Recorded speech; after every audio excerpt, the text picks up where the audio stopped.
你好，欢迎收看《新闻面对面》，我是谢仲。来，一开始为你介绍今天要请到的特别来宾，左边第一位台北市议员林亮君，五哥好，大家晚安。台北市议员苗博雅，大家好。前民众党中央委员张义善，五哥好，大家好。右边为你邀请到桃园市议员林涛，五哥好，大家好。资深媒体人邵逸夫，大家好。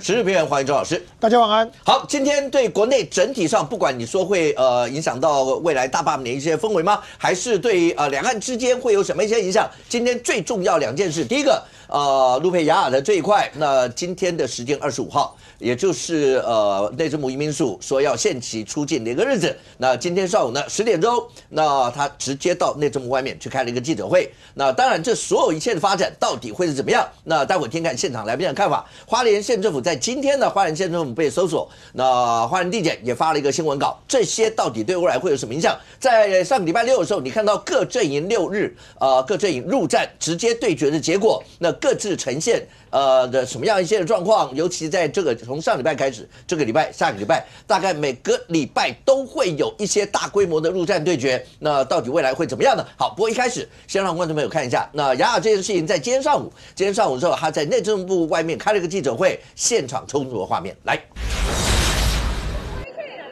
进来嘛，被警察有任大的对待，所以我今天记者不被安全冲！干什么？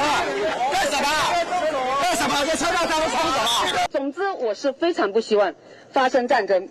我主张的是和平统一。我是台湾裔嘛，难道你也要让我走吗？我也要求内政部在温柔的处理情况底下，要拿出坚定的态度，因为我们要向国人表示，对国家的国格，我们列为最重要。我们在保护的是中华民国台湾国家的主权跟国格。玉成是。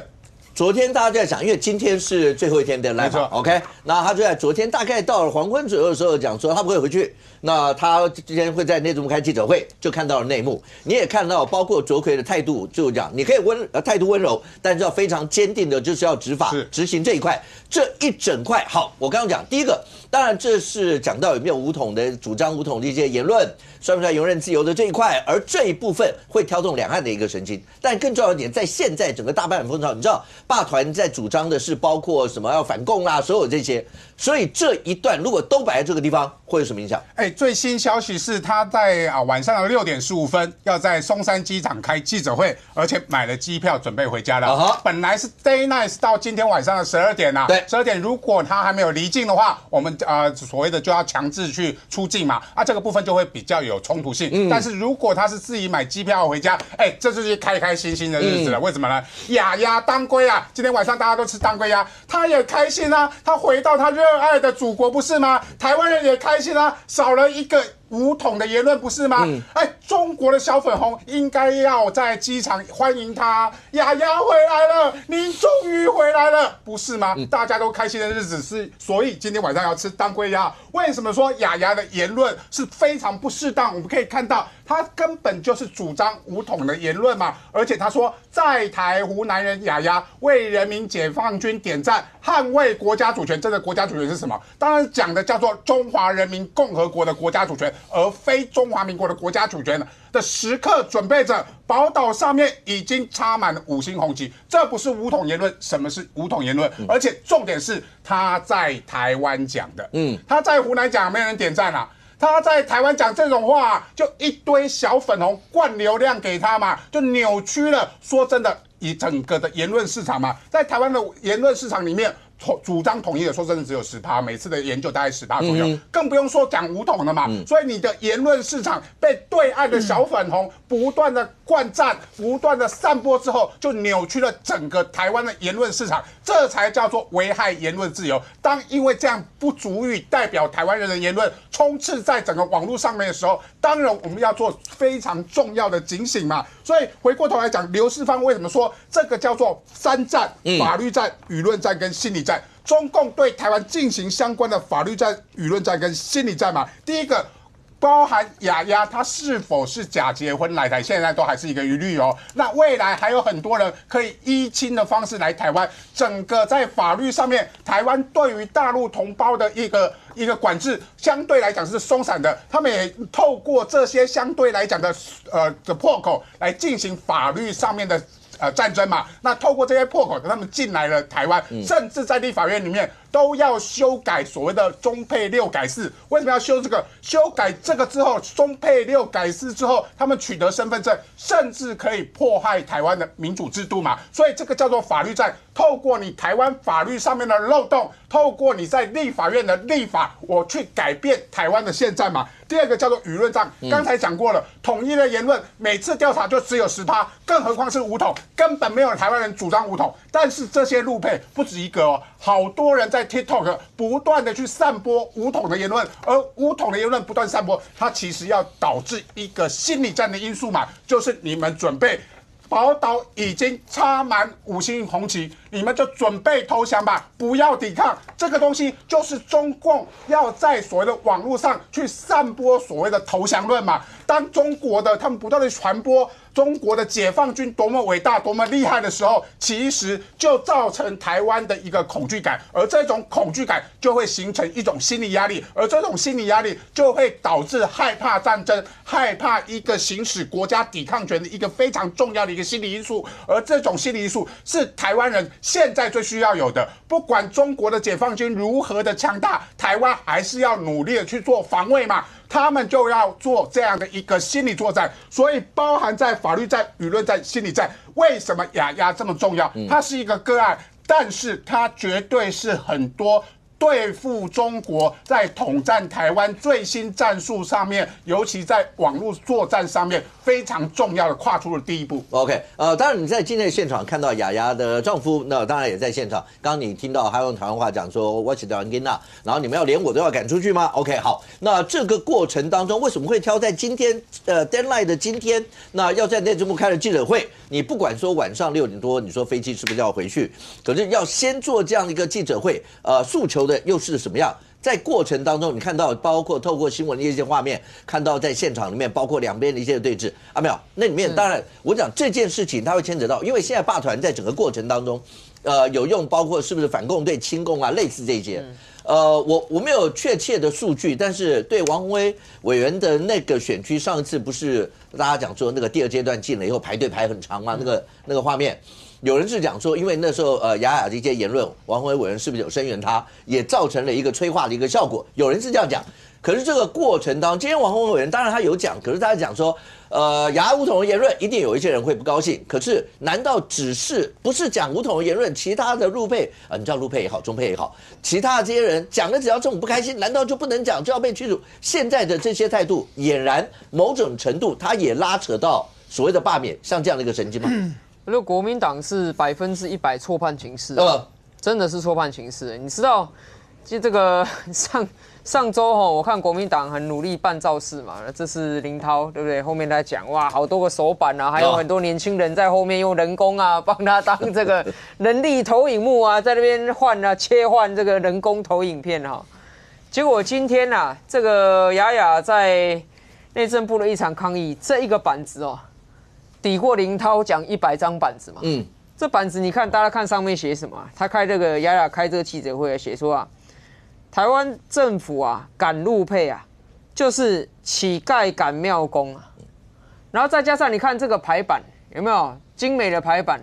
他写台独政府嘛，但这政府再怎么样是台湾人民选的他对应到乞丐结果中配变成是台湾的庙公我跟你讲，这个板子对国民党打击太大了，真的太大了。因为台湾的你出去做民调嘛，100个人里面看有多少个人觉得原来我们台湾的民选政府是乞丐，是中配来当我们的庙公。我看个位数吧，数得出来吧。那所以我不知道到底是什么判断，但是王宏维啦、赵少康啦上了这台车我觉得这个是极大的判断的失误。你觉得他们上这台车是怎么讲？你觉得他们上了这台车？因为赵少康他起手式嘛，直接说这个雅雅的言论自由权是否被侵犯嘛。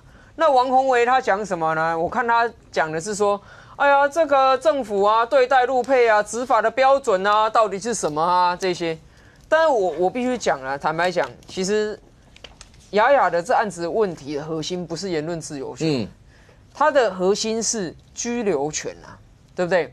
言论自由权是我们的公民权，受宪法保障的。我国的人民有言论自由，这宪法写得很清楚，它是一个 right，human right， 权利。可是雅雅的这案子，它牵涉的居留权，虽然中文都有一个“权”字啊，可是它的这个居留权呢，不是 human right 的这个 right， 它是 privilege。外国人要住在台湾，居留权是一个特许权，一个特权，一个我认为你符合外国人住台湾的这个特权，对不对？也许你依亲，也许你就业金卡，你工作等等的。那这代表什么？这代表我政府。我的主权是大于你的 privilege 的，我的主权是随时可以审查要终止你这个特权、你这个特许的哦。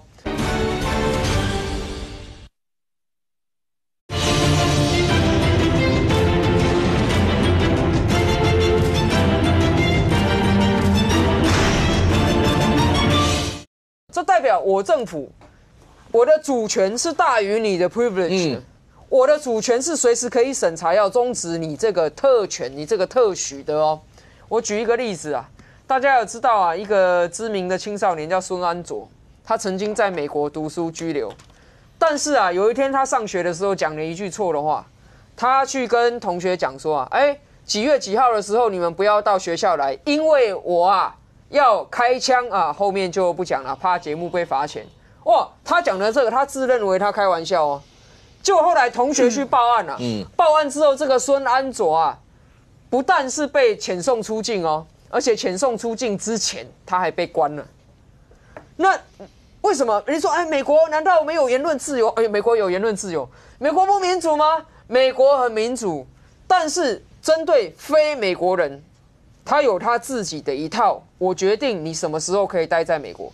我来讲一个啦，很多观众朋友有经验去过美国，你申请的签证。你申请了签证到美国搭机抵达美国机场之前，一定会有人提醒你说，就算你有了这个签证，不保证你一定可以入境。随时移民官他问你答案不满意，他都可以立刻撤销你签证，叫你原机遣返回去的。那以这个雅雅的案例来讲，他现在是所谓的依亲居留，他有个居留证。那现在我们的移民署是撤销了他这张居留证之后，我们给他什么待遇？我们给他司法救济啊，他不是去行政法院打官司嘛，只是行政法院裁定说不停止执行，所以他的居留证被废止，期限到今天晚上。如果他这个不自行出国，那么就是非法居留，非法居留后面就有一整套的这个法律在处理非法居留的这个问题嘛。那现在蓝营其实他是我觉得有点吸反射，牵涉到中国的事情，蓝营好像都是说大概有70%就会倾向中国那边，所以一开始哇，这言论自由的问题啊，哇，你这个对中配执法标准是什么？但其实大家平心静气一想，中配现在在台湾38万人，那像雅雅这样子，因为武统的言论，所以被废止居留权的雅雅一人，其他的所有38万中配跟所有中配的子女在台湾爱护我们的民主自由法治，通通都是我们的家人啊。这些中配不管有国籍没有国籍，你爱护我们自由民主法治，这都是我们家人啊。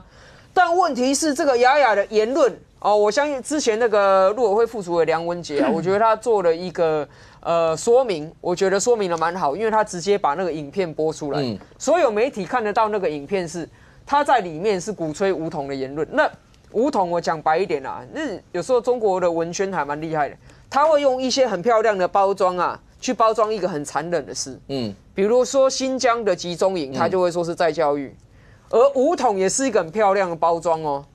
你不要以为武统讲久了，很多人这个无聊当有趣，像翁小玲，他说：“哎呀，那我以后打麻将不能听武统啊，无聊当有趣。”我讲真的，因为武统的意思就是解放军到台湾来杀害台湾人，这就是武统。武统的意思，它的真相，武统的真相是习近平射飞弹来杀台湾人。那我就讲一个很简单，大家一定听得懂。有客人到我们家做客，我端茶给他吃点心，我好好款待他。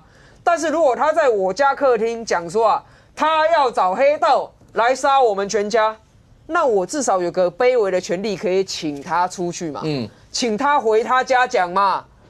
雅雅他如果搭机反中国，他可不可以继续拍片？可以。我们台湾有没有下架他的影片？没有。更重要的是啊，我们台湾跟中共不一样，我们没有把他逮捕起来，没有把他拘留在我们台湾的监狱，只因为他的言论我们不满意，我们只是很有礼貌的请他自行返家。那如果说国民党觉得这样做有问题，那我只问国民党一个问题：那你认为没有公民身份哦，他是一个外国人哦，住在我们台湾哦，宣扬这些武统、要求解放军来杀害台湾人的这些武统言论的，国民党的处理跟应对方式是什么？这是最简单的一个问题。如果国民党没办法回答，那他在这个题目上显然是上错车了。OK， 来林超，要不要直接回答这？刚才我就一一回答哈，因为阿苗刚才提到说我在宣讲拿手板，就年轻人帮我人工手板，因为我们没有像这个民进党豪华的 LED 啦，我们还是用比较人工、比较省钱的方式来宣讲，这大概是第一个回复。第二个哈，我对于武统的言论并不支持，这是这个雅雅自己对武统的言论，好，我们当然是不支持的言论。那这个我个人呢是党内的亲美派，也是众所皆知，我们是亲美派。那我必须讲。可是，在这样的过程中，你不认同他的武统言论，你就觉得这个言论不悦耳，你就把他驱逐出境吗？你可以看到过程中，3月12号撤销他，3月25号就把他赶走，然后呢，他还在抗告最高行政法院的过程中，你就用这种激烈的手段把他赶走。那刚才阿苗讲说，今天一个大陆人来这边没有这个公民权，他是居留权，他就在那边大放厥词。任何一个国家，现在我不要讲大陆。这世界各国人要来在台湾这个民主社会要评论任何言论，为什么我们台湾的民主自由什么时候限制人家的言论内容？那你下次去美国911纪念中心，在那边大喊说在美国所有的人他都可以评论他的言论。第一个，所以我说今天只是一个短影音的内容。今天他这个内容，我也不支持他的内容。可是一个短影音，你觉得他就影响到台湾的国安了吗？你对台湾的民主自由的言论的市场到底有多么不自信？对台湾的民主到底有多么不自信？对台湾的民主你有多么没有信心？然后你也可以跟我讲说啊，你看一个短影音影响到国家安全，影响到军队，影响到士官。一个短影音，如果今天台湾因为一个短影音把它驱逐出境，我真的觉得对台湾这个民主自由，号称我们最骄傲的台湾民主，到底把它放在哪里？第二个，如果今天你要活得跟中国大陆一样，开始针对政治的言论、政治的主张做审查的话，请问你跟共产党什么不一样？我们台湾民主自由的社会，对于所有的言论，你今天跟共产党一样在审查所有人在台湾的言论，你是不是跟绿共是一样的？如果今天一直出现这个猎杀的这个言论的，这38万人难道不是台湾孩子的爸爸妈妈吗？你内政部长难道不应该请刑事警察局针对这一些已经做恐吓的内容去查办吗？其实我觉得这层次拉得很清楚，阿苗的逻辑也这层次拉得很清楚。所以我的意思就是说，我们是亲美派，我不支持雅雅的武统，但在这个过程中，言论你不悦耳，或是说已经感觉政治不正确，你就要把它驱离出境吗？林涛，这整件事情，包括这些现在你或国民党的主张，会不会担心会影响到罢免的氛围？我觉得这个过程中其实这跟民进党他设定整个大罢免的逻辑跟整个最重要的主张是一致的。因为从赖16条一直到这一次雅雅把它驱逐出境，他的抗中的这个牌子把它拉到最大，所以当这个总预算，这个民进党被戳破是2.9兆最高的预算，然后每一个这个部会都是在增加预算过程中，总预算增添大罢免的柴火已经不够用的时候，当然是拿一个抗中牌。抗中牌最直接的方式就是指称一个稻草人，然后把他的这个作为无限扩大到抗中。OK， 这当然是对这个大罢免的柴火会有增加。我只能讲，因为刚才观众朋友你镜头看不到那个上公的表情，那上公你要不要直接回？我就不要多问，你要不要直接跟林涛对回？你们俩要不要直接对话？第一个赖什么时候有16条？对了，17号，17条嘛，骂人家也要骂对嘛。第一个。第二个，你去不去中国大陆？我这20年来没去过，你去一下。我这20年来没去过。说你去一下，我要不要去？不是我自己的事嘛。对，你可以骂习近平啊，给我们听听看嘛。去美国啦，你可以骂习近平给我们听听看嘛。我常常在解释啊，中国大陆习近平，中共每一次的军事我都是谴责啊，谴责中共对台湾的武力威胁，谴责中共对台湾的这些言论。我每一次在党内，我就是亲美派嘛，我就讲得很清楚嘛。我觉得很奇怪一件事啊，他刚才自己不是有讲吗？不支持雅雅的武统，武统你说的哦，所以要驱逐他吗？你可以反过来，所以要驱逐他吗？当然取消他的居留权，他外国人好不好？他不是中华民国国民好不好？他是中华人民共和国国民，请你搞清楚。他讲了一个我们不想听的就驱逐他，就算他拿的是居留权，居留权为什么不能驱逐？主张武统不能驱逐哦。台湾的言论市场今天主张任何你的言论自由，你的言论自由，你的言论自由是没有限制的，是不是？它影响到国家安全了吗？好啊，那你这样讲我也无言了啦。好，反正你们国民党自作自受嘛，哈。当然林涛讲的话我也没什么好评论的啦。反正国民党认为罢免的柴火不够嘛。雅雅的事件会不会引发？当然会引发啊。刚才讲的乞丐赶庙公。现在陆配是庙公，我们的政府叫乞丐，其实这是应和什么？台湾是中国的一部分。这只是应和一句话，台湾是中国的一部分嘛？能接受吗？你能不能接受台湾是中国的一部分？当然不接受啊！那你接受乞丐赶庙公吗？主权嘛？那你请问为什么他在现场抓一个手板，我就要同意那个手板？他不是手板哦，他在网络传播。我不同意啊，但是我不同意就可以驱逐他吗？透过这样的网络传播，透过网络上的流量的控制，在不断的传播，扭曲了原本来只有10%，甚至没有人支持的武力统一的言论，变成是在网络上非常庞大的言论，这才是问题。这个叫做舆论战，它当然牵涉到国安问题。中华人民共和国的国民在台湾讲武统，在台湾讲武统，这合理吗？这可以吗？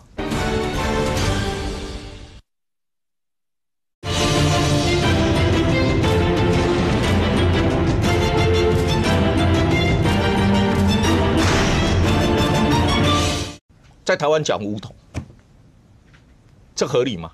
这可以吗？你要不要试试看？中国的国民到美国说要颠覆政府，你认为美国会怎么样？你认为美国政府会怎么样？在美国主张中国要打美国，你认为在美国会怎么样？你认为在美国会发生什么事？你不是说你常去美国吗？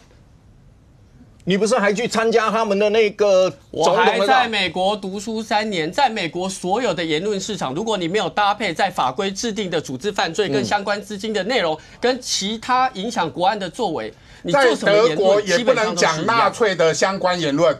如果讲纳粹的相关言论，他不只是移送出境而已。如果是国人，他还要被判刑的。任何人都不应该支持纳粹的言论。那你们废了《两岸人民关系条例》嘛？我没有意见呢。我让观众朋友先看一下，因为这一次那雅雅的一些相关的言论，包括在陆委会记者会，那认定为什么会是他涉及到讲武统一些言论，会不会危害到国家安全？那这一段先让观众朋友看一下，待会再回到现场来。我这边可以放一段这个我们在台海网。好，我们这边就来放一下台海网。中国人民解放军东部战区组织战区的陆军、海军、空军、火箭军等兵力为台岛周边展开联合利剑2024A 演习。各位，从地图我们就可以看得出来，海岛周边已经被围了一个严严实实，海域、空域都是插翅难飞。而且东部战区发布的越海杀器组合，你们都看了吗？海报全部用的都是繁体字，这是害怕老外看不懂吗？特地用的，真的是很细节。这场军演绝对是迄今为止威慑力最强、最具攻势的演习，捍卫国家主权时刻准备着。也许明天早上醒来，宝岛上已经插满了五星红旗，想想都让人开心。那这个是台海网啊，那这个台海网的属性，我想大家都知道啊。亮君，所以这几件事情，好，刚才其实大家会知道，尤其有一个了，那不要把在台湾所有的，不管你叫陆配叫中配，不要把在台湾所有这些，刚刚尤其讲到说有人在网络上面讲说什么猎杀什么什么这些东西，千万不要 OK， 因为确实包括那些孩子，包括那些人是。只要在这块土地上都是我们家人，但是刚才讲到最严重一点是雅雅所讲的所有这些，刚刚你看到的那些词，讲的这些武统这些，那台湾人能不能接受像这样一些词？现在反正政府的做法就是像这样一些词，觉得危害到国家安全，要限期驱逐出去。亮君刚才其实包括林涛跟阿苗，或是跟上公那样，林涛的意思我不知道有没有一个曲解，林涛你们的意思是讲说，就算他讲的这些没有实际上做了什么事儿。那台湾的难道民主会脆弱到经不起这个吗？就要驱逐吗？是这个意思吗？可是刚才包括上公跟阿苗或者是义善讲的意思就是，这已经严重危害到不管是在统战的心理层面，或者是那些真正的危害到我们的国家安全，在我们家，然后说，我想补充一句哦，刚才那个林涛讲的是说。这是绿不喜欢的言论了。我觉得虽然林涛说他不支持这个言论，但你好像轻描淡写。武统不是喜不喜欢的问题，武统是暴力跟涉及生命的威胁。就像是我跟亮君很好嘛，他如果说，阿苗啊，你今天长得不太好看，我虚心接受批评。但是如果亮君讲的是说，我要叫我哥来杀你全家，那对不起，我会请他离开我家。就是不要把武统这两个字轻描淡写成只是听起来不好听，它是一个对生命的威胁。OK， 来亮君。我觉得还是强调，大家刚刚这个不管是国民党啊，这个王宏威委员啊，或者是林涛在讲这个事情的时候，都是讲到说言论的内容，但是这里面还是涉及到，如果你是讲老实说，就是如果你是讲统一这个事情，在台湾有没有人支持统一？有啊，有人支持，还有统促党，对不对？就有人支持统一，可是问题是，他今天这个雅雅他在影片内容讲到的是什么？他讲到是还涉及到武力的部分。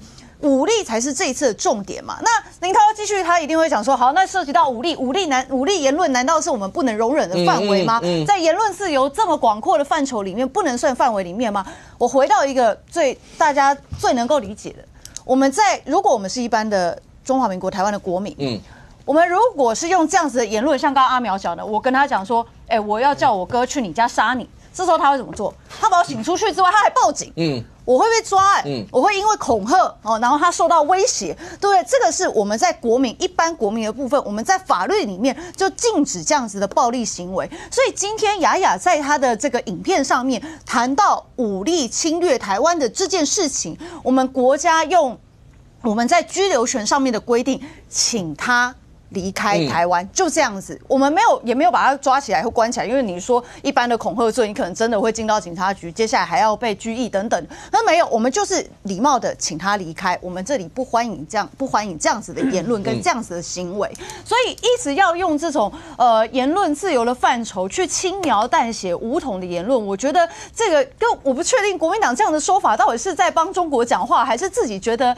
这样子的一个说法其实是可以不被尊重的，因为。在台湾的这个民主自由国家里面，我想大部分的台湾人都绝对无法接受有任何的战争发生在台海。我想绝对反共、反侵略、反武力这件事是大家都能明确的。而且在刚刚的影片，这个梁文杰副主委所发的影片里面，其实也看到了。这个雅雅她还提到说这个越海杀器啊等等的，然后这些武力然后到了隔天会不会台湾宝岛上面就插满了5星旗内心很开心，这是代表什么？他就是支持这样子的行为嘛。那所以就是说，你今天要去把整个38万的中配全部拉进来，甚至把这个外配全部拉进来，我觉得是很过分的事情，不能同一而论的。他们没有每一个人都有这样子的想法，很多人来到了台湾，他真心喜欢台湾，他也不希望台湾爆发任何的战争或受到任何的武力威胁，所以。国民党还把这些中配拉进来，我觉得是很过分的事情啊！你好，基本上我其实不是为了任何一个，我是为了台湾的民主自由而战，而且其实我都已经提及了，就是前面我已经把我的就是前提跟这个层次讲立场很清楚，就是武统当然是不被接受的。今天不止绿接受不接受，台湾所有2300万人民。我相信对于这个武统这2个言论都是觉得这个迟疑或是反对。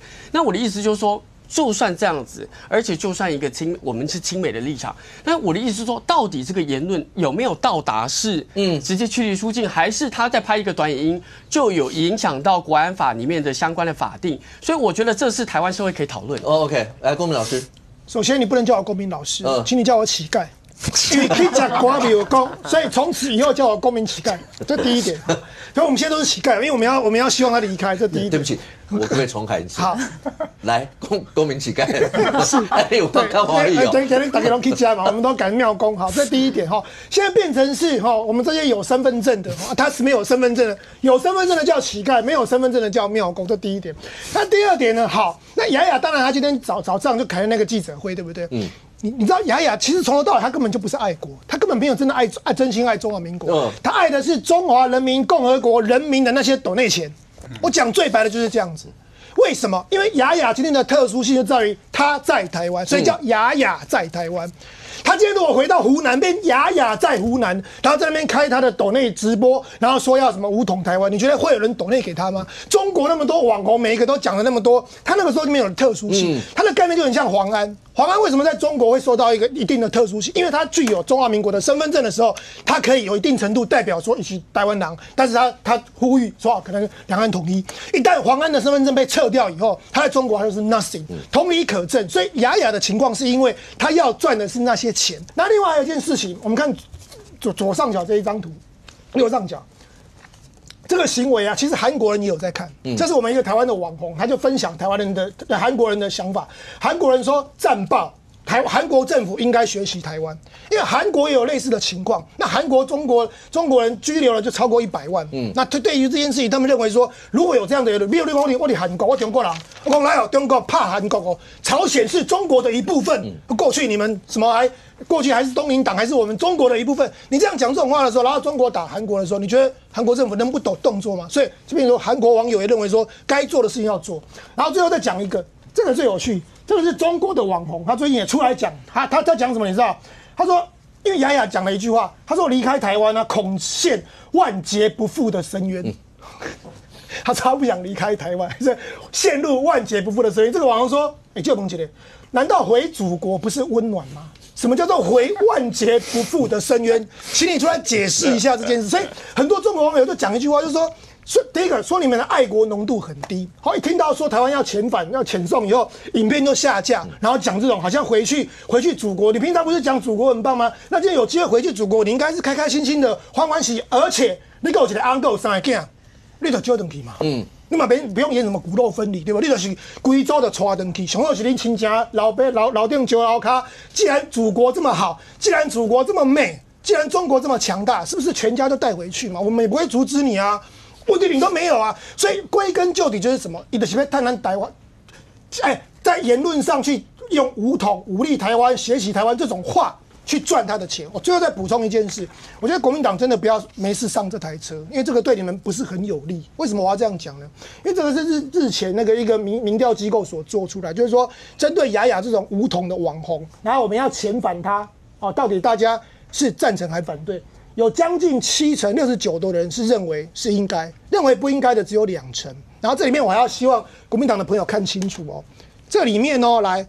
政党的支持者，民进党的支持者有89%认为应该遣返，好，国民党支持者有51.8%就是国民党的支持者脑子也是清楚的有超过一半认为应该遣返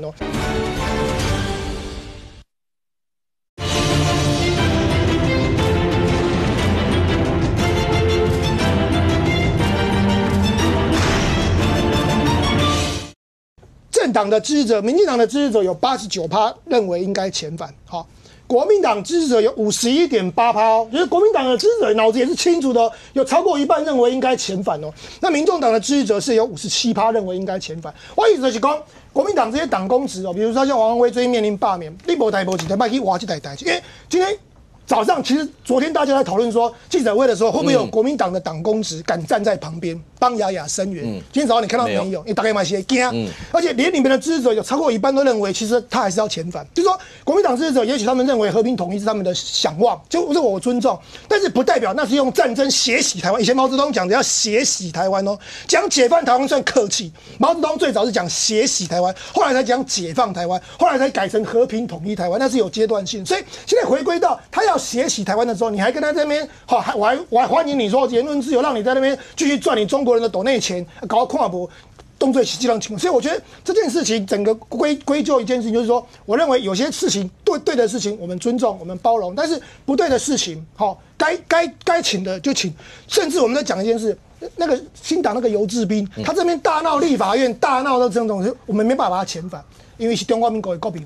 所以我们只能依现有的法律，如果他有违反什么相关的规定，我们来处罚。但是今天雅雅的情况是，因为你们不是我的国民，所以我只是不欢迎你，请你回去，如此而已，这么简单。OK， 尚总，这整件如果我们把它锁在罢免这个氛围来看的话，那会不会在这？你刚刚有提，你说难道是嫌罢免的柴火不够多吗？而这件事情罢免的柴火，它除了因为雅雅这件事情，它不单纯是哪一区，你知道吗？我们讨论过嘛，如果哪一区的委员自己有什么样的状况，那除了自己要不要担那个罢免的风险以外，会不会有外溢的一些效益？雅雅这显然不是哪一个委员哪一区而已，那这个会整个在这一次的罢免里面，真的不只是添柴火而已吗？会添个大核弹吗？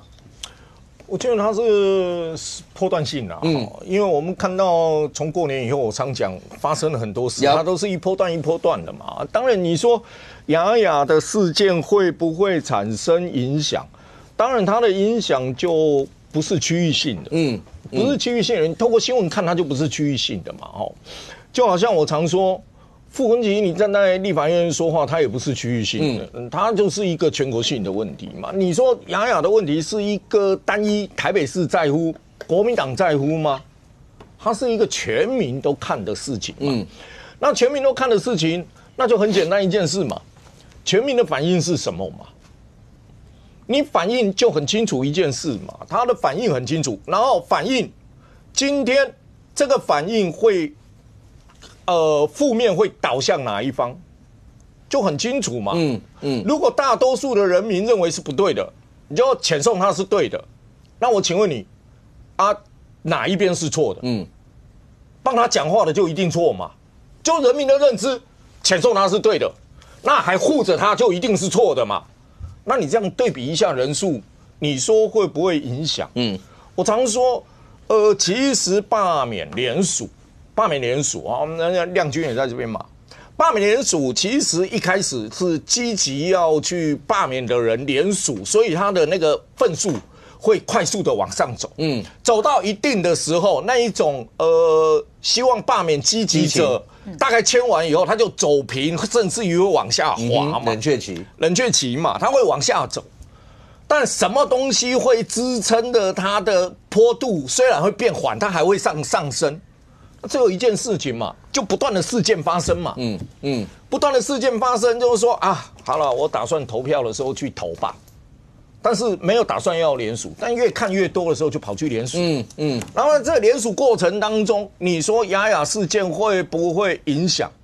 如果不影响，你注意看最简单的举个例，王宏威的联署波段就好了，其实他的第二阶段第一次高峰是在阿美事件，第二个高峰就是他帮雅雅说话，其实很清楚嘛，他有两个联署的时候，高峰层次在那边嘛，那受到的事件影响就摆在那边嘛，那雅雅事件怎么会不影响呢？他当然会影响嘛。那雅雅事件里面，其实某种程度上反射了台湾对中国的情感情绪问题嘛，是你讨厌中国比较多，还是你是偏向中国？你亲中跟反中的问题啦，最简单就亲中反中的问题嘛。那到底谁多？谁会占的比较多？从历次的民调看来，应该是反中比较多吧？我还没看过亲中的民调高过反中的民调嘛。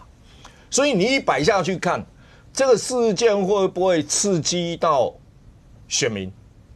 我相信一定会啊。我觉得往后，如果还有民调出来，那个民调这个事件就会投射在罢免的民调，这个事件就会投射在里面。来，林涛，我们这样讲，阴然面跟实然面，阴然面就是大家在讨论，像你刚刚讲的，那到底这是不是武统言论，大家都不支持，但要不要去驱逐？好，你的看法就跟阿苗跟易善当然看法不一样，但这叫阴然面，实然面是我们把它拿回到现在。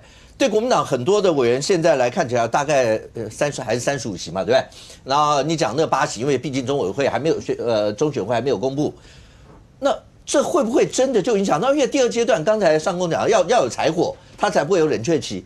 这些事件，如果国民党委员或是有一些人的发言，会不会刺激到这个把那个柴火往上一直这样加？其实我觉得，因为在大罢免时代，它的柴火一直在变化。因为之前从这个是总预算才会发起罢免，现在要变成这个雅雅案，或是说这个中配的案子或陆配的案子，就是这个理由一直在变化。但我觉得，其实万本归宗就是说，如果今天民党要发起这个大恶霸的时代，那么大家所有的这个立法委员，其实都有最后要正面对决的这种准备。所以我觉得这个理由会一直变。这今天是 A， 明天是 B， 后天是 C。可重点是在这个过程中，你会觉得这个理由变到最后，那到底原本发起大罢免理由在哪里？就跟基隆谢国良一样啊，他变了4次理由，到最后这个大日是在这个基隆，在这个官司是输的嘛。所以我觉得大家还是会回过头来看，到底台湾的民主要不要搞得这么样的混乱 ？OK， 这整件事情，那在未来会不会在整个罢免里头会扮演某种程度的一些的角色？那大家会是观察的一个重点。当然，我一开始就讲，因为今天有2件事情，一个是雅雅这件事情，另外就是检调搜索了花莲县政府，这整个搜索，然后包括是为了什么原因搜索，会在花莲这一区会投下什么样一个震撼弹？我一开始先让你看一下相关的报道，来，一切依法行政，好吧？那目前有些受到相关的，我们不知道这个案子。为什么会觉得说这个检调接到连3的出口之后，其他的因素？那上一次是收民州官边，这次收到县府，那一切依法行政啊。我觉得他们在想要助攻大罢免这一波。剧本不是他们都写好了？医生，是你们听到他说剧本都写好了，意思就是讲说，反正绿营就是要这样搞我的意思。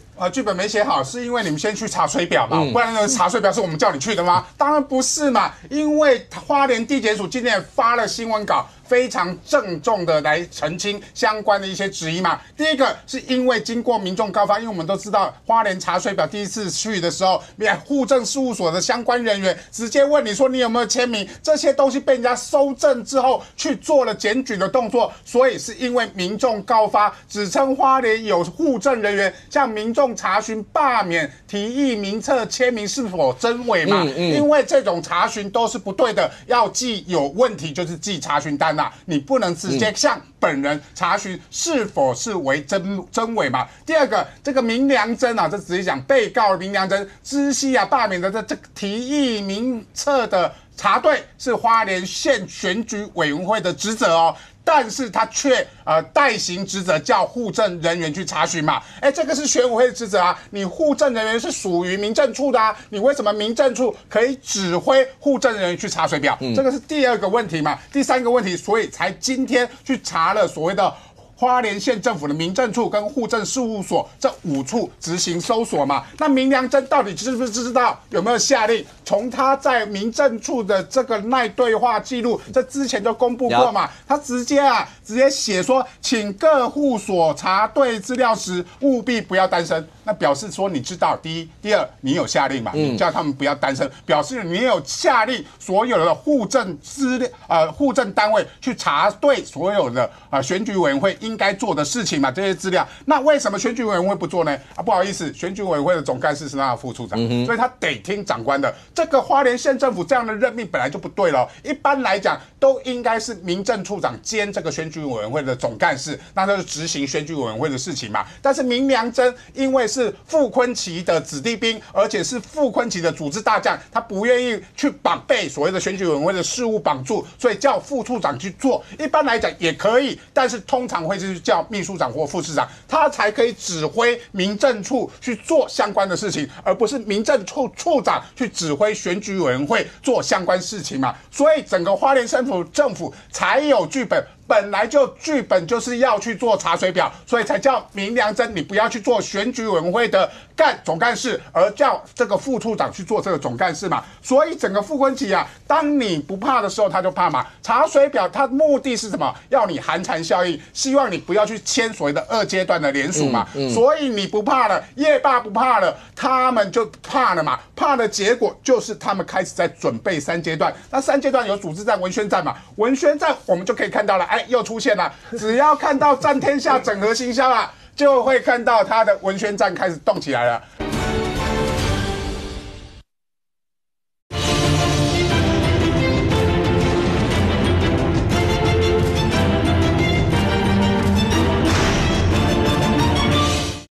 本来就剧本就是要去做查水表，所以才叫明良珍，你不要去做选举委员会的总干事，而叫这个副处长去做这个总干事嘛。所以整个傅昆萁啊，当你不怕的时候，他就怕嘛。查水表，它目的是什么？要你寒蝉效应，希望你不要去签所谓的2阶段的联署嘛。所以你不怕了，业霸不怕了，他们就怕了嘛。怕的结果就是他们开始在准备3阶段。那3阶段有组织战、文宣战嘛。文宣战我们就可以看到了，又出现了。只要看到战天下整合行销啊，就会看到他的文宣战开始动起来了。这个战天下又出动了啊！这个卡车开始挂帆布板，而且挂帆布板是写不同意恶劣罢免啊，表示他在准备什么？他不是在准备2阶段的联署哦，他已经在准备第3阶段的投票，要你投不同意票嘛。所以整个傅昆萁根本就知道，现在花莲县19000份，他们的目标叫25000份，现在达标大概1/3左右，大概7、8千份左右，已经在所谓的微光的他们的公民团体里面，所以达标的可能性非常高。现在他准备的都是第3阶段的这个投票，而第3阶段的关键要25%嘛，这个25%啊。光是张美惠上一次选立委就51000票，张美惠的她是田志轩的遗孀，田志轩在民进党在花莲是非常强的一个人物，没有人可以同时做吉安乡跟花莲市的市长，而且都连任哦。他在花莲市长的任内过世了啊，张美惠接继他的衣钵选了县议员啊，上一次也提名他来选立委，他有51000票的实力，也就是说光是民进党大概就可以过25%。重点来了，因为你傅昆萁叫68000票，他当然希望催出他的不同意票，但是这68000票，我直接讲非常虚。为什么？因为有魏家的票，魏家贤在花莲市至少有2万票的实力，他连任的时候是开38000票，开75%，所以魏家贤在花莲市有2万票的实力，变成是这一次同意跟不同意的关键。而媒体也传出他的爸爸叫魏东和，现在是县议员，竟然把联署书带回家要大家签署，这是媒体的报道，我不知道是真是假。但是如果有这个动作，表示魏家贤因为他选下一任的县长，是不是魏家已经开始动了？另外一个关键就是张俊议长嘛，张俊议长其实在跟民进党的合作，从议长的选举就可以看得出来，因为他是17票比15票，险胜多2票。那他的3票哪里来的？民进党在第2轮投票的时候，3票都投给了张俊议长，不让所谓的国民党的议长可以李东升嘛，应该叫李东升，吴东升可以过关嘛，他们不愿意国民党去担任这个议长，宁可选一个无党籍的张俊，所以张俊议长跟民进党的合作本身在议长就已经开始合作了，所以未来张俊跟魏家贤的动态会影响到整个第3阶段同意跟不同意的关键。林涛，你刚刚有注意到为什么副总召会说剧本都写好了，他为什么会有这样的一些质疑？媒体上有报道讲说，如果照刚才一善算的那个票，胜或你知道，民进党有很多选战是很灵活的。柯文哲那时候2014年，民进党跟柯文哲合作，目的就是要把国民党从台北市拉下来，就是不让台北市你再强你也挡不了像这一波。然后他们也知道副总召这一席罢与否，那非常的重要，所以媒体上有传出来讲说，是不是他们有可能会在县长这一役，可能跟刚讲，可能跟魏家合作啦，或者什么，目的就是把这些票全部都拉拢过来，让副总召这一席从罢免开始就罢掉，甚或在未来县长那一席也不可能再上。所以对你们来讲的话，有防到这个吗？当然，花莲它地方的生态是非常复杂，是众所皆知。但是我必须讲，为什么副总召他讲出说，在这过程中剧本已经写好？因为你自己看台湾的这个案例，在前几周，台南市党部的副主委被收查，他是因为伪造文书案被收查。他今天这样子的围追，在台湾要搜查，而且羁押禁见这4个字，基本上是跟外界过去对于这个案子的经验是差乎太大。然后呢，在这过程中，在这个花莲查查过程中，是市调处的主任先换人，先把他抽离，然后呢，由北检指挥办案来去搜查傅崐萁他的这个家里的这些人，搜查完还有搜查暂天下职工搜查还有暂天下，搜查完之后，民进党上礼拜6再办造势，造势完之后，接着再由北检指挥这个调查处继续查花莲县花检，对，去查这个花莲县政府的民政处。所以这个过程中，你会觉得说这些案件真的有必要用搜索大规模的搜索，是不是有比例原则的问题？第二个，在这个民政处的过程中，依照选罢法第79条，因为它是用选罢法，然后第二个，依照这个行政程序法第36条，它这个花莲的民政处为什么有可能不去查对这个过程中，你当然可以叫来问啊，你为什么用搜查的部分呢？然后在依照这2条法规，它也是这个去搜查是合理的啊。所以我觉得今天看起来，副总召他除了讲到了剧本，接下来讲到的是什么？讲到是不是接下来都叫这些民政处不要查了？叫这地方，这个不管第2阶段这些联署，通通不能查，通通不能问。是这样吗？所以我觉得外界看起来会有一个司法的比例原则的问题。OK， 亮君。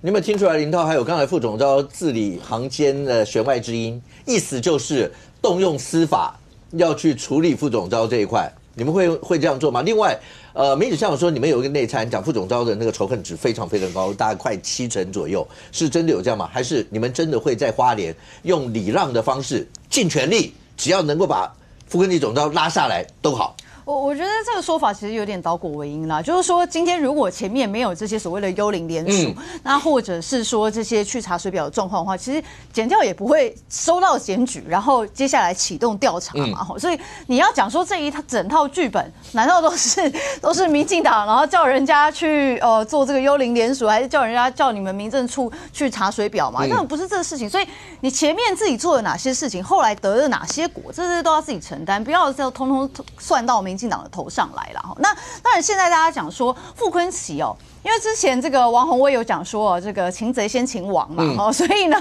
这个听起来呢，既然这个王宏威这个作为国民党的这个这么重要的党团干部都这么说了那我想全民看起来也是动起来了。在傅崐萁的这一席确实是非常重要，因为你可以看到说，我认为啦在国民党的整个从去年这个不管是国会扩决法案，一直到财划法、限塑法，那其实在整波的这几段的过程当中，你可以发现说，有一些国民党的立委他其实还是受制于一些地方的状况，所以他比较不敢冲在第一线。那或者是在有一些要表态的时候，他选择这个暗暗的举手所以你可以看出来，有些地方议员他还是有压力的，但是都被总召认为说，我们现在就是要带头冲，现在民进党任何法案我们就全力挡，然后我们财划法就是要把全国县市的这些财政状况重新分配，所以很明显的是，傅崐萁在带领整个国民党在进行整个国家政策上面的议程规划所以这为什么说在这些规划过程当中，它影响到台湾未来的发展？那现在大家会觉得说，傅崐萁就是很重要的一席。那如果傅崐萁假设他真的被罢免掉了，那接下来国民党自己接下来如果立委也有人被罢掉，总而言之，立法院里面的生态改变的话，国民党团自己在接下来立法院里面的生态，或者他们在政策上面的表态，跟这些所谓的强烈，就是强度，我想也会有所调整。所以我想现在大家一直讲说，是不是把傅崐萁列为重中之重？大家之前都讲罢免王宏威就是罢免傅崐萁，罢免罗廷伟就是罢免傅崐萁。所以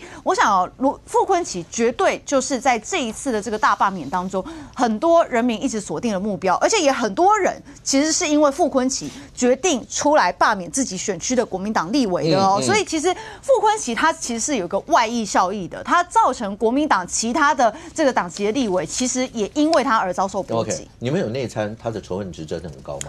我是没有看过，但是确实因为最近也有在这个街头联署啦，然后很多人就很生气啊，然后就是在这个三重泸州的民众就跑来我服务处就说那个傅昆萁我真的看不下去了啊，我要罢免国民党的立委，那我可以罢免谁？我说可是你在三重是我们自己优秀的李坤城立委啊，你不能罢免他，所以就是说全民对于这个国民党在立法院里面有几个当然就是党团干部，但是首当其冲的还是傅昆萁。OK。张哥，当初有人在讲罢免谁谁谁，就是罢免傅昆萁。其实他有一个潜在的一个想法是，你根本罢不掉傅昆萁，所以你是罢免某某某，你等于是要罢免他。他是这样的一个逻辑，你知道吧？就一直觉得那席很难嘛，但你只要把蓝营的这些，就你在选区你罢不了他，你就罢这个，那就等于是在罢他。那或是蓝营的席次降低以后，是不是总召的声音会变小了，他的力量也变小了，比较不会出现这样。但是现在看起来，好啦，你在节目上每次东算西算，再算张家、魏家，然后那个不投票的有多少算到现在，那包括这几次从北检的搜索、花检的搜索，一直到今天，你觉得那个罢免的机会的陈述有没有再往上攀？他一定往上爬的嘛。那现阶段里面，其实你说反复啊，我一直不说联盟，就是还不足以成联盟，还不到联盟。那反复当然是各自为嘛。你说张俊100%，这个就不用讨论了哦。张俊从选议长开始就100%。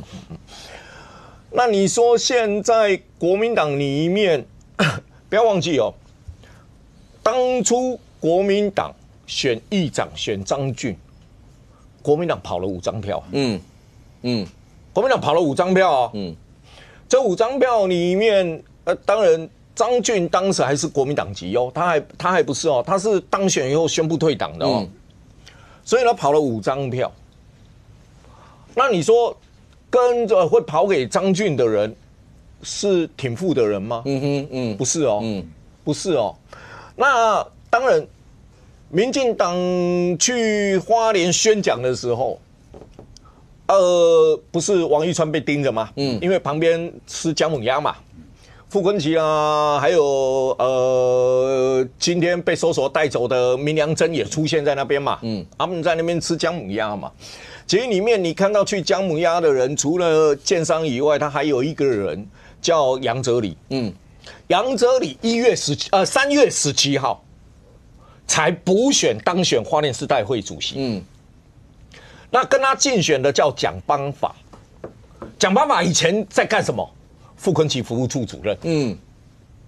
长期来蒋邦法基本上是比较跟傅昆萁走比较近的，但是傅昆萁这一次支持谁？杨哲理。为什么支持杨哲理？因为杨哲理的妈妈叫徐子芳，现任议员。杨哲理的爸爸叫杨文子，他以前是做什么？花莲县议会议长。你看到花莲市里面魏家的态度，第一时间3月2号吧，夜霸事件出来，魏家贤马上讲话，说他不是侧翼，是啊等等。那魏家贤的立场站在哪一边？那我们刚才都一直讲嘛，没办法啊，那个魏家2代出3个花莲市市长，出4个县议员，出4个花莲市代表。就曾经当过，当然有人重复当了。那你说现阶段魏家在花莲市的实力啊，就讲了9合1选举，2022年9合1选举，哥哥当议员，弟弟当市长，小弟当花莲市代表，一连3个人出来当选啊，当然他都在花莲嘛，他可能票源有重复的问题嘛，那当然为什么会看到魏家，然后你就投射花莲市代表会主席傅昆萁这次支持的对象，既然不是他的副处主任，是另外一个，那另外一个人爸妈我刚才都讲过了，那你可以看得出来，这一些局势在走什么？以傅昆萁过去的个性，你看张俊跟吴东升，吴东升背后是谁？吴东升背后就傅昆萁嘛。3月2号发生那个叶霸老师的事，花莲市党部不是还在那边开记者会吗？那个头有点光的那个，就吴东升嘛，花莲市党部主委嘛，就花莲市议员嘛，就跟张俊贤议长失败的嘛。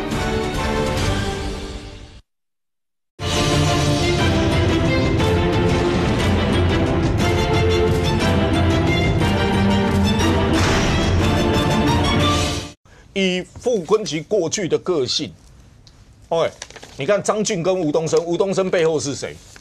吴东升背后就傅昆萁嘛。8月2号发生3月2号发生那个叶霸老师的事，花莲市党部不是还在那边开记者会吗？那个头有点光的那个，就吴东升嘛，花莲市党部主委嘛，就花莲市议员嘛，就跟张俊贤议长失败的嘛。OK。你可以看得出来那个体系，所以傅昆萁，你的说法是傅昆萁也在扩大他的同盟的对象啊，那一定的嘛，反正他的可能想法说，服务处主任本来就我的人嘛，牺牲一下我要去拉别的人，现在罢免关键时刻嘛，还要去拉徐子芳的儿子嘛，前议长的儿子嘛，那花莲市是花莲选举里面的第一大票仓7万多票嘛 ，OK， 第二大票乡是吉安乡嘛。吉安乡里面有张俊啊，还有当初跑票的，还有无党籍跑票投给张俊的，总共有3个是吉安乡的议员，包括张俊，花莲市也有，然后原住民也有。那你说民进党要跟这些人合作，其实民进党你知道花莲选立委跟选县长不一样，因为县长有原住民的票。选立委没有 ，OK， 你用选县长谈，因为不要忘记当初国民党跑票给张俊的有2个原住民委员，有2个原住民委员哦，然后还有投给张俊的2个无党籍是原住民委员哦，一般的议员什么你是区域的或是什么立委的，其实你很少去接触到原住民，因为那不是你的选票范围嘛。我就举一个最简单的例子嘛，以前的刘兆豪怎么选立委，大概都选得上，但是选县长都选不上，为什么？原住民是关键 ，OK， 所以原住民变成关键的时候，为什么要把大家拉在一起？因为议员里面有原住民的议员，可以 touch 到原住民。OK， 那现在民进党只有3席议员嘛，2席在花莲市嘛，1席好像是在新城还是在吉安什么的，他没有原住民的议员嘛，所以他为什么会想到合起来以后，如果谈得成，对傅昆萁的杀伤力极大，我想谈得成杀伤力会极大，而且你可以看得出来。吃姜母鸭的时候，不是还有一个号称民防的嘛？他是那个大奸商嘛 ？OK， 其实反复里面，在花莲影响力大的有钱人，其实也蛮多在反复的哦，然后过去跟傅也非常好哦，现在也在反复哦，所以现阶段民进党在讲这一个，当然它是一个很好的构想，不过反复里面各有心结。要如何去处理？其实这是一个很麻烦的事哦。不过现在看起来，你现在恢复公民老师了吗？对。好 ，OK， 你再恢复公民老师，我要确认一下，你搞得我好乱。来，严总，每次要问年轻人的想法，我很多要问你。35比1的数字到现在，等一下林涛等一下表达一下，因为这个8席，因为你们说绿营有最起码你们觉得有8席嘛，然后中选会就讲说那不能擅自公布，他们还在查核什么的。对。可是不管怎么说，那个35席，而现阶段，一种你自己感受到那个要过2阶，对，然后那35席里面，现在的氛围大概会是怎么样？现在当然就是各霸团都在冲啦。那事实上有些霸团是因为。他们现在不敢公布他们太高的数量，是因为他们怕民众松懈。OK。就像王文威那边是冲最快的，可是他们也是担心说，会不会大家后继就觉得说一个人敲规我就不去签，而且其实超过还不够，因为还要经过审核，所以那个数字联署的数字当然越高越好，会多抓一些。对，所以现在实际各霸团现在都是在努力在陆战。那现在这个陆战的这个过程呢，其实民进党也有动作。民进党现在呢，之前是说是公民团体先行嘛，民进党是算是后面。那民进党上礼拜3中执会已经下达要协助就各地。地方的那些那么党的服务处要帮忙嘛。那据说上礼拜民进党的组织部有口头下一个军令状，就是说要民进党的每一个那个议员啊，要拿到联署的，根据他上次得票2022年得票的30%，拿到这个联署。等口头你。有没有？我是没有收到这个军令，但是你还没收到。但只有跟我讲说必须全力联署，所以我已经加开一大堆行动联署站。OK。重点是这个口头补充一下，大概5000份联署书不容易哦，因为议员的选票大概15000到2万之间呐。对，平均台中市5000份哦。对，那台中市议会党团已经先有动作了，他们已经开了记者会，他们说他们列出这是他们各选区的罢免区，然后每一个立委要达到的那个份数。那比方说这里面我圈起来这个是最多的，周永红周永红他是杨琼英的罢免区，那他得票最高，上次得票高，这是现在突然觉得得票高，对，会不会很辛苦？周永红他必须要拿到6328的联署，他最多，那其他的有些少的也要3-4千哈。那重点是你说这个东西口头这个东西呢，因为他们组织部说他们会把这个各议员联署的这个名单呢，这个数量呢送给赖总统过目，永亮旗送给主席过目，对，主席看过这个很重要。意思就是送上去，你们就要照着这个走。没有，就是说不是，他是说各位每一个议员到时候达标，就比方说你拿到3000份，你拿到2000份，这个数字会呈给主席去看。那大家知道，明年就是2026的议员要选举了初选在前面嘛，所以他没达标的，他没有讲说没达标怎么处罚？你不要这样。赖清德是一个很注重 KPI 的，对，他只是提醒各位，就是说大家尽量努力。那这个数字主席会知道你拿到几份，这个大家要。对，我问一下，梁君，你上次得几票？我上次13000多票，所以拿1/3，要拿4000多份。对，但是我不知道他这个是怎么算呢？因为我的选区有中山跟大同，我大同是王世坚啊。没有不管，就是你的得票乘以1/3，大概3000多份。所以其实已经动起来了。他每天都要摆摊，而且刚刚上公有讲。赖主席很在意 KPI， 你没有忘记他上次叫那个立委什么要做那个短影音有没有？说那个要做到多少？在里面还讲 KPI， 我跟他很注重 KPI。那就拉回来讲，但是大家也不要气馁，就是说虽然这个份数要感觉很多，大家很辛苦，因为有个目标啊。就是我们前面讲的傅昆萁，你知道整个罢免的流程，我其实参与很深，因为去年参与了很多公民运动。那其实第一波青鸟运动的首2是黄国昌，就5、6月那个时候，如果你去现场看，全部都是黄国昌的那个画像，被画得乱七八糟。所以第一波的青鸟运动其实首2是黄国昌，可是后来到了冬季的青鸟运动，就是第2波青鸟运动的时候，就首2是谁？这一位，这是12月20号，小弟是现场拍下来的画面，因为有脏话我就把它涂掉。就是傅昆萁，这个叫讨伐傅昆萁大游行。那这里很妙，你知道怎么样吗，小哥？因为这一场游行也是台湾的首登族首次在这个公民运动出现，就那些很多那种追星首登族。那我第一次在现场看到那么多，可能上千个首登族拿着首登。那首登族第一次参与这种公民运动，他们认识的人就叫做傅昆萁，就罢免傅昆萁。所以这个强度是有效的。所以你知道昨天翠的有一个很有趣，我分享一个小故事。中2选区罢免那个严宽仁的志工，他分享一个小故事。他们有摆摊嘛，在路边摆摊，有一个阿姆在讲，阿姆这是罢免严宽仁的要签无安呢？阿姆的。就好像也不是很想，可能也没那么讨厌严宽仁的，可能就觉得还好。但是后来一个志工就灵机一动，他说：“罢免严宽仁就是罢免傅昆萁。”阿姆讲：“安尼哦，好，我签。”真的，他吹的他自己写的啊，就是你看，可能其他的委员大家的仇恨值没那么高，所以大家可能也就是可能要爱签不签的，没那么的。但当他听到说罢免叉等于罢免傅昆萁的时候，这个仇恨值就起来。所以傅昆萁那个7成的仇恨值真的是。除了他自己的花莲本命区很危险，刚才上国已经分析过，也没有说这个王国强到这种程度。其实花莲很多，你若我来家长小朋友啊，联络簿上面都是傅昆萁的那个昂阿桃夫妻的那个头像，对不对？然后还有更扯的是，连我烧金纸的时候，那金纸上面都写的是花莲县长傅昆萁进镇。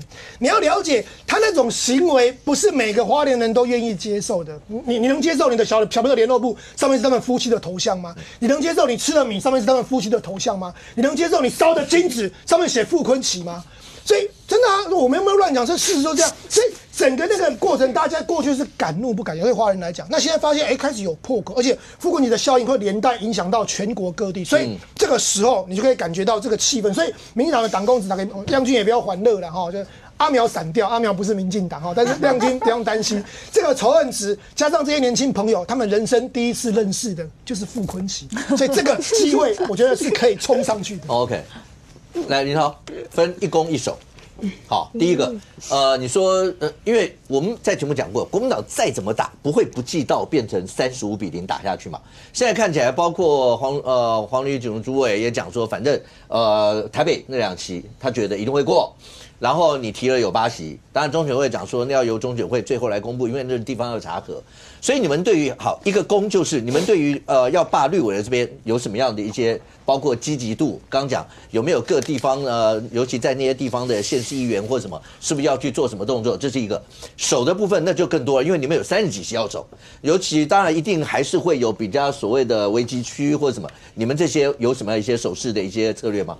基本上你可以看到，在整个选讲是从上礼拜的这个苗栗新竹一路到这个新北板桥刚才手板里面嘛，然后这个礼拜其实在这个桃园跟台北都有宣讲，所以你基本上可以看到。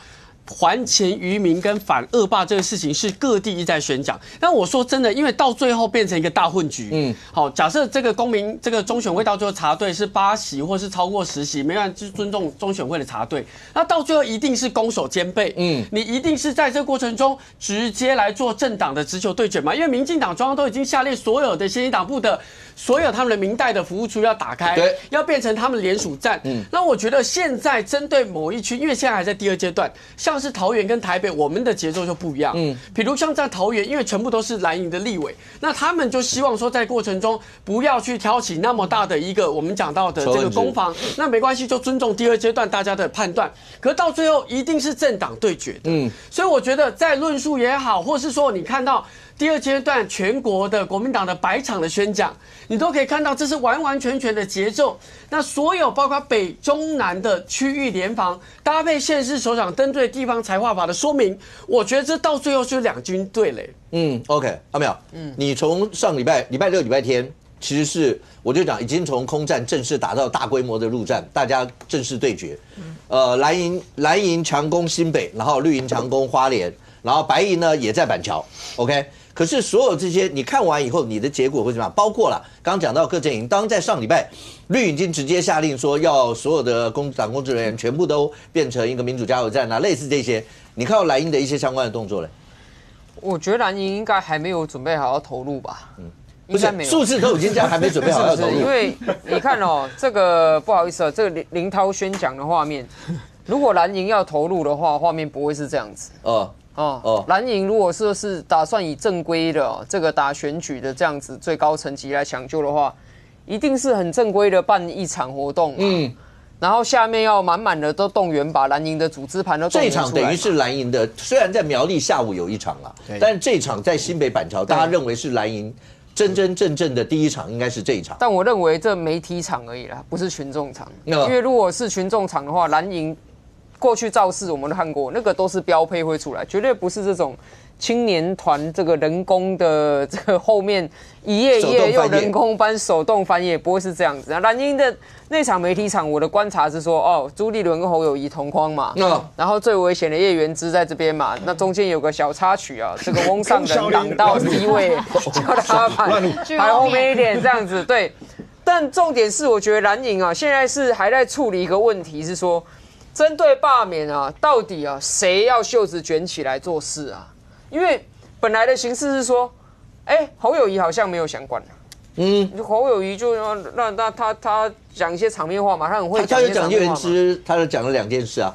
对，就是，然后叫他跳下去。你知道在那之前，大家如果还记得传出什么消息，就是说侯友宜已经准备好补选叶元之的人了。对，就曾经还传出这个，他说好像只有朱立伦党主席一个人在紧张。立法院里面，傅昆萁继续添柴火，翁小玲继续添柴火，王宏威自己又跳出来添柴火，还配合这个中配雅雅的这个案子，哇，整个越来越延烧，好像只有朱立伦在紧张啊。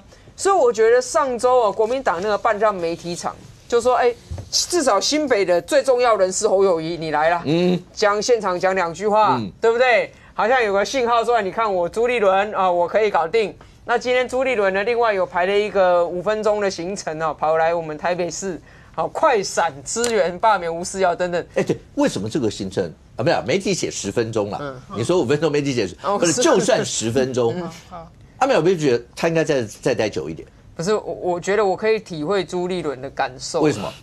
因为谁想跟造假联署书的罢免团体扯上关系？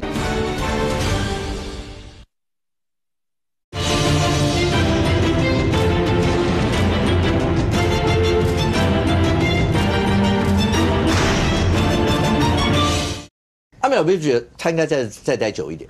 不是，我觉得我可以体会朱立伦的感受。为什么？因为谁想跟造假联署书的罢免团体扯上关系？不会吧，对不对？你看，台北市这个国民党的这些青年军，不是我要讲，你交的联署书有到40%错假率，这太离谱吧？100张里面你有个10张写错，或者是死人联署造假的，大家可以忍受。100张里面40张写错的死人联署的造假的，这到底要干嘛？所以我觉得以朱立伦来讲，他现在其实也是难呐，因为第一个立法院的老大姓傅不姓朱，第二个地方上的老大现在大家在看卢秀燕，第三个还能不能继续当党主席，我看国民党也没有人敢100%肯定。第四个大罢免的账要算他头上，这是他最倒霉的地方，对不对？既管不了起火点，但是火没有灭的责任是他归属嘛。所以我觉得现在的朱立伦啊，他又回到一个有点优柔寡断的状态，因为他的招其实都很古典。比如说包括先前讲说啊，要推公投反制大罢免，我就想说推公投如何反制大罢免？而且我稍微阅读了一下你的题目啦。说真的，其实我不知道我该不该讲啊，因为今天也许我们就开大门走大路。你怕讲了以后他们改哦？对，绝对，我讲了之后他们绝对会改，你知道为什么？因为国民党推的那些公投啊，你看那个主文啊，你会不会想要投同意？就说国民党的群众会想要投同意吗？你是否认为政府不该发动战争？同意。你是否认为政府不该废除死刑？同意。那跟罢免一起尬的话，不是通通同意吗？你是否同意罢免王宏威？同意。对，是否罢免傅昆萁？你们3个人是讲象征啊？不是，因为这是常识嘛。你看了他的题目，都同意就会走下去。我就问怎么宣传？卢秀燕登台高呼，大家是不是要同意啊？台下说好同意，他那3个干儿子不是被罢免吗？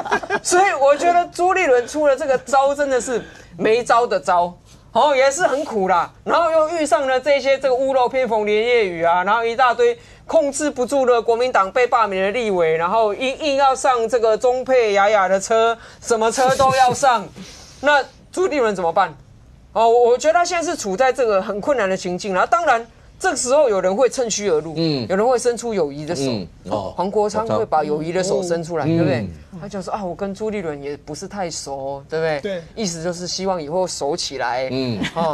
那黄国昌这友谊的手伸出来的时候，朱立伦要注意咯。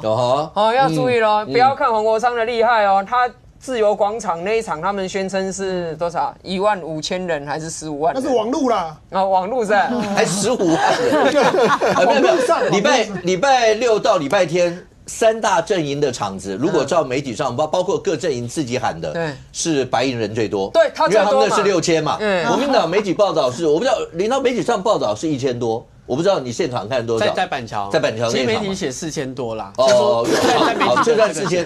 然后绿营好像在花莲场也是说4000多，所以赢的是白银。对，因为蓝绿都是有个江湖规矩，江湖规矩你乘1.2或乘1.5，大家 OK。但乘10就是只有白银独创，他们都乘10乘以10啊。但你要看啊，自由广场那一场跟板桥场。那个人数，乘以10的人数已经差多少？那如果说黄国昌这个友谊的手伸给朱立伦，这握下去的话，我觉得啦，不是我啦，但是应该民进党会有点开心。来，对，3件事情哦。第一件事情，因为昨天这个今天主席是没有发公开行程，他可能接下来会到各罢免团体去当志工，所以不管他待5分钟、10分钟或15分钟，或是去的频率或去的哪一个场次，我都觉得说，本来在也没有资源的状况之下，去挺公民团体是好事啊。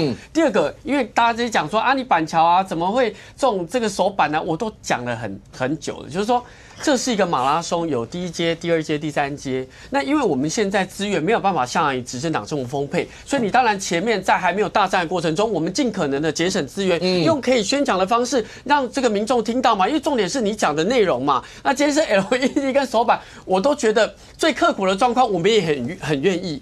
第三个，如果说刚才大家讲到说公投案、反废食跟这个反戒严、反战争这个部分，如果是今天都没有感觉的话，那今天下午立法院的律委不用去占领主席台，要杯葛议事，去瘫痪议事。对，因为这就是为了国民党的这2个案子要过关嘛。如果今天你觉得说这2个案子一定会影响你大罢免在宣讲的时候一定脚步不一致，那你大可让他过啊，让国民党节奏不一致嘛，口号喊不一致嘛，那为什么你要卡？这是一个很简单的逻辑。我们还在想说，到底这个2个公投能不能添柴火，让大家唤起对于战争、对于这个配死的这个意识？还在判断的过程中，民进党就出来挡了，代表有用。OK， 一战是有没有听到？他讲绿营怕了。所以才在立法院挡那个公投的立法院挡这个东西，问上公就知道了，做动作一定要做啊。真正挡就不是这样子挡，就是说意识上我们反对你提出这种无用的公投嘛。那民进党现在又少数，只好透过这样子肢体的一些动作来做相关的阻挡嘛。我觉得朱立伦很忙啊。我觉得国民党林涛真的蛮可怜的，因为为林涛讲话，人家民进党或者绿营或者是公民团体就1张票。就同意罢免王宏威，同意罢免傅昆萁，简单明了，好宣传。他们是4张票4张2张公投票嘛，到底这个主文怎么写不知道，可能有1张就叫同意，有1张不同意哦。我因为可能不同意废除死刑嘛。对啊，我不知道他的主文怎么写的。如果说有废除死刑这一条，他可能是写不同意废除死刑啊，所以你要盖不同意啊，同意不要戒严啊，所以我不知道他主文怎么写。所以你不要再把它弄乱了。我不知道他要看主文怎么写，你才知道是同意或不同意嘛。另外，他们罢绿委的时候要盖同意。那个要反2罢蓝委的时候要盖不同意，就是又2张，其实最重要是1张啦。现在国民党完全不可能团结，是重要的是他们今年要改选党主席的这1张党主席的选票。所以为什么各地的名单会出问题？我真的想要帮谢龙介讲话，他是台南市的主委，他们抄名单也抄得很辛苦啊。那哪知道送上去有7%左右的死亡率？我说真的，不要怪这些青年团体啦。到底他们名单怎么来的？到现在没人解释啊。为什么名单是旧的？为什么名单有那么多的死亡的名单？我就说不要说是用抄的，如果他们照这些名单一个一个去找，那为什么有死亡名单？意思蓝营也去告了。蓝营也去告，也有去告发说有没有涉及到也是有伪造的一些问题。对，伪造死亡名单问题嘛，删除危害，今天就出来讲嘛，我们是零死亡名单的，零死亡名单这个认定不是删除危害认定，也不是中选会认定，是蒋万安的市政府的选委会认定的。难道你们是要去告蒋万安说，你为什么没有把删除危害这个组织那么有死亡名单？为什么是你？你中选会是不是有问题？我不知道真的要告谁啊？你提案去告，你要有证据嘛？你的证据说，不管是抄袭或死亡名单，你要提出相关的证据。而公民团体是怎么联署？亮君在那边就知道啦，就一份一份签啊。他每天晚上都要摆摊，等一下又要赶去摆摊呢。他们现在在抢联署数因为有压力。有联署压力，民进党很厉害哦。如果是3成5000份的话，就已经不是巷战了。他们现在就要打巷战，在巷子里面摆摊嘛。现在要入户入心了。如果真的是5000份，真的要办客厅会，叫入户入心进去，按照你们长期服务的名单，一间一间拜访，说你要不要签名单，这不叫入户入心。所以整个民进党的空军组织作战都已经就完备的情况，而且他们志工训练，我说96%跟台积电一样的良率，真的是很可怕。为什么他们要做一支广告叫做细指黄先生？你的国字破了，这个表示他们非常细微的观察到所有的志工在盯着每一份签联署书的每一个字。你有没有写错嘛？所以才能做出那样子的广告，那么有趣的广告嘛，叫你联署书要写清楚。而就是这样的志工精神，让每一份联署书的良率可以高达96%。而你们国民党还要送2次，不过送件本来就是他们的战略之一啦，6成加6成刚好120也会过。重点来了嘛，2阶段民进党都可能要打到入户入心的，不只是巷战哦，而国民党。到底有多少的志工，有多大的能量可以去打2阶段的联署战？这才是国民党应该要去因应问题，而不是到处去弄什么公投案啊，弄什么一堆有的没有的事情，让基层根本搞不清楚我们今年的这张票到底要怎么投。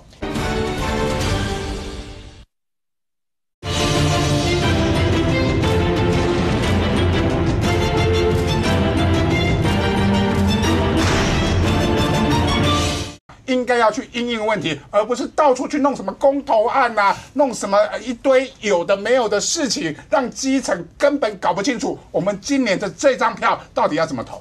上午其实国民党在地方的诸侯是多的，对不对？6都就占了4都嘛。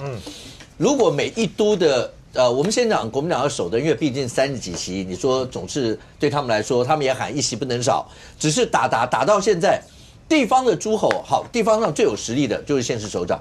再来就是那个地方，如果是国民党的委员，当然因为现在自己面临到被罢的一些问题，你想象一下，大家那时候都说上台北不管是巧芯那一席或是宏威那一席，理论上本来都说是蓝营比较优势的地方，可是现在看起来大家也都会有一点担心，如果这些地方出了什么闪失，2026蒋万安他难道不担心吗？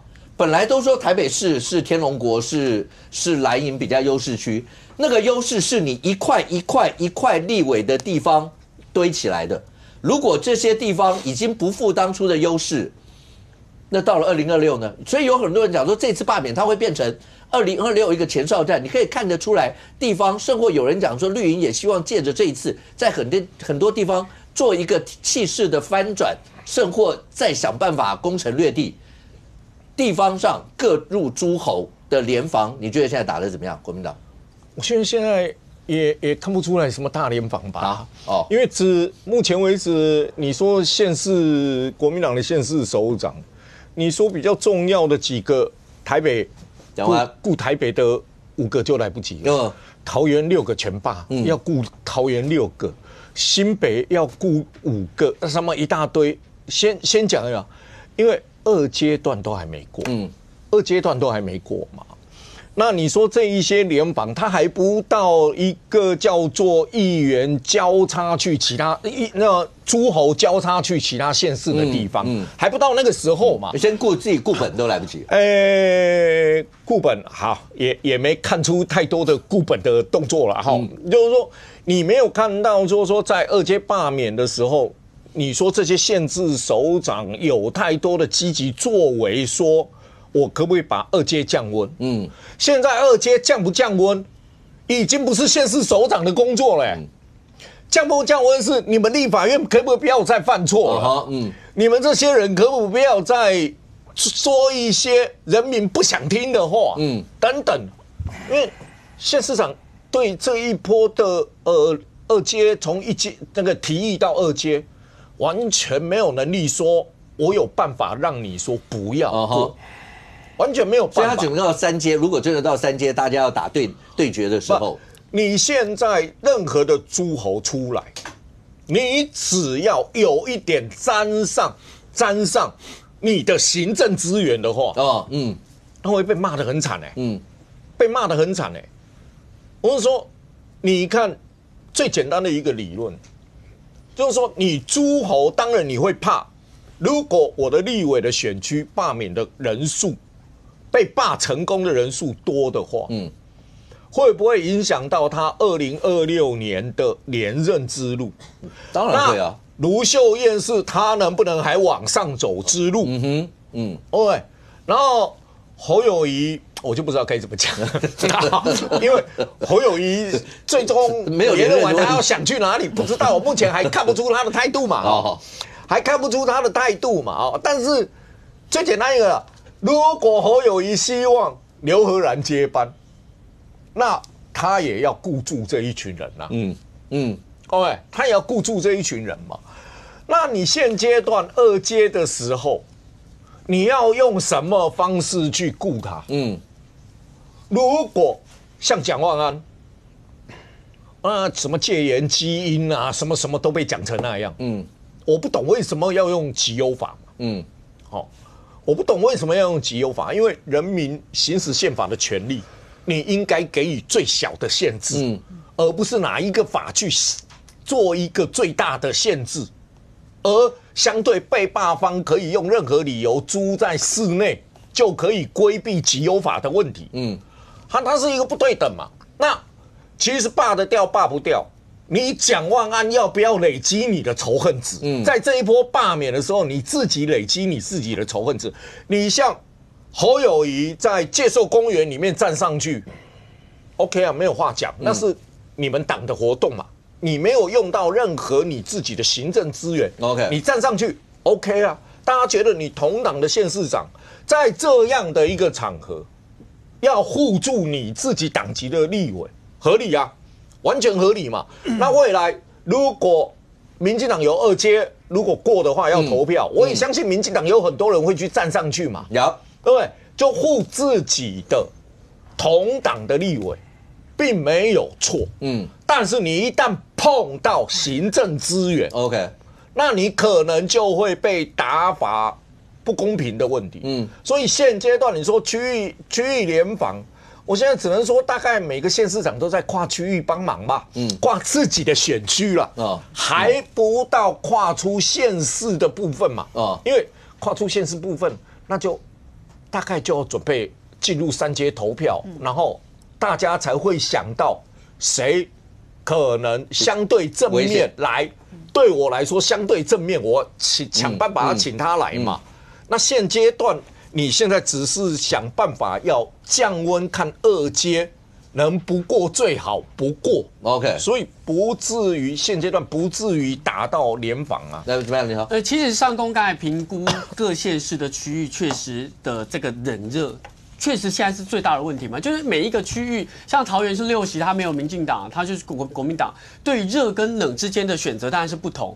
那所以现在对于县市首长他的角色，他到底是要热还是冷，他也尴尬。为什么？因为他要尊重在地的立法委员嘛。所以我觉得在这个第2阶段会变成大家就是针对市政或地方财划法的本质下去讲，而不会沾染太多政治。可第3阶段就有可能还是回到政党的对垒。OK。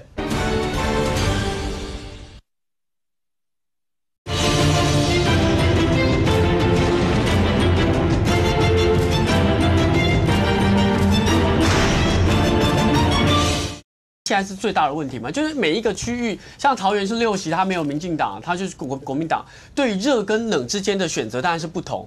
那所以现在对于县市首长他的角色，他到底是要热还是冷，他也尴尬。为什么？因为他要尊重在地的立法委员嘛。所以我觉得在这个第2阶段会变成大家就是针对市政或地方财划法的本质下去讲，而不会沾染太多政治。可第3阶段就有可能还是回到政党的对垒。OK。立中，你一直摇头，这样没有，他们现在是进退失据。我们就讲今天早上那个朱立伦的出席那个罢免吴思瑶的，我先不要讲他来10分钟，就是送个早餐来10分钟。重点是我们看下面的出席志工这边有问题呢。你看哦，当然就是国民党的嘛，对不对？重点是侯汉廷呢，侯汉廷是新党的哦，他是士林北投的议员，他有出席嘛。侯汉廷现在还是新党的副秘书长。那我要问你，那记者就问那个黄吕锦如，就是市党部主委说，那有没有蓝白合作嘛？黄吕是说，所有的在野党啊，我们都会团结起来，就讲的和平。我就问蒙里嘛，士林北投最强的其实是谁？第一高票是黄静莹呢，学姐呢是民众党的呢，阿乃伯来，狼嘞，然后我们再对照前几天黄国昌接受媒体专访嘛，他就说他原本是想要跟国民党争取那个，就是跟国民党协调新北市2026，就用民调来比嘛。他说可是就是国民党好像不是很想理他，然后他跟朱立伦也不是很熟嘛，就感觉好像不是很愉快嘛。那没关系啊，黄国昌虽然在台北好像感觉他没有什么角色，对不对？人家他角色很多啊。他这礼拜4要去哪里？伊要去高雄呢，伊要去场巷。柯志恩啊，谢龙介啊，人伊要去宣讲呢。去龙成功啊。嘿啊，人伊要去，虽然被换地方，但不管怎么样，人伊要去呢，这是拜喜对不？啊，还有哦，人伊拜你要去倒，伊要去新竹哦，新竹哦，好，要去宣讲。重点我跟你讲是，除了高虹安也付出了以外，来。谢龙介伫遮哦，战前伫遮就让国民党的哦，好啊，许修咧，较早让国民党的这挂人哦，许修咧现在也是国民党。我即摆意思是讲，人因蓝白河、高雄、龙界、台南蓝白河、新竹嘛蓝白河哦，黄国昌在做一个动作给你看呐。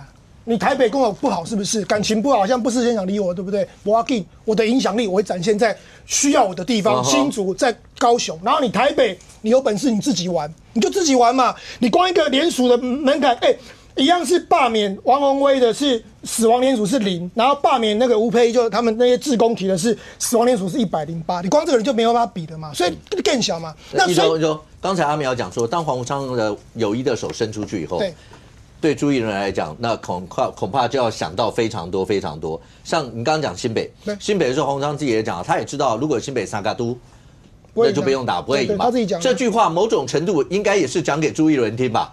对啊，只要沙嘎都，我愿意在这个地方选，应该是讲给侯友宜听的，都一样嘛，就讲给国民党这些人嘛，对啊，对嘛，对啊。所以那国民党呢，国民党势必就在某些地方，如果在现在罢免这一段，你需要友军来源，对，我也需要粮草啊。我也需要对我所有的支持者交代啊，那怎么办？那所以黄国昌有讲，他这个专访里面，除了他说他被新北市有被碰了软钉子以外，他点出很多地方啊。他说我们新竹继续，就高虹安已经出来了，然后他点了嘉义，他们那个张启凯在那边运作，然后陈婉慧宜兰嘛，他都点了啊。